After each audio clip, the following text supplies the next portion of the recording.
Fairy Tale Friday, Meat Balloons.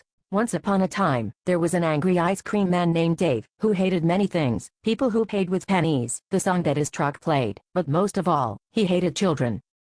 The little motherfuckers would come tearing up, barking orders, and he'd hand them their cones, and take their disgusting, sticky coins. Every day was a non-stop parade of runny noses, dirty fingernails, grimy faces and forced pleasantness as the heinous little troll's hunger for sweets was eternal and insatiable. God damn it, he hated those little shits so much. When the circus came to town, Dave set up his truck outside. He was ready to go home after a long night breathing in carnival fumes and elephant farts, when he heard a tapping on the counter. A voice called up from below, "Any chance I could get a butterscotch sundae before you close?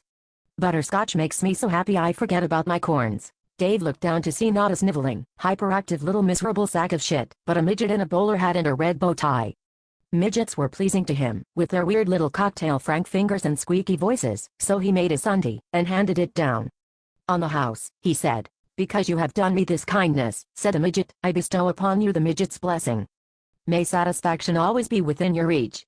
The strange little man tipped his hat, and said, "I hate the rude little bastards too," and disappeared into the night. The next day, the sound of his chimes grated his nerves like a long hair wound tightly around his scrotum. He was so angry, he did not see the little pecker on his bicycle, until it was too late. There was a thud, and Dave thought to himself, "I guess I'm going to jail." But when he inspected the grill, instead of a pulpy mash of bones and freckly flesh and teeth, he found only a popped balloon and a pile of hamburger meat. The disembodied yam-like face of the magical, ice cream-loving midget floated to the front of his memory. When another little snot-nosed doofus came blundering up with crumbly dollars in its fist, he punched it in the noses, and found himself in possession of a delicious Baconator. Dave suddenly remembered how much he hated that bitch from the check-cashing place.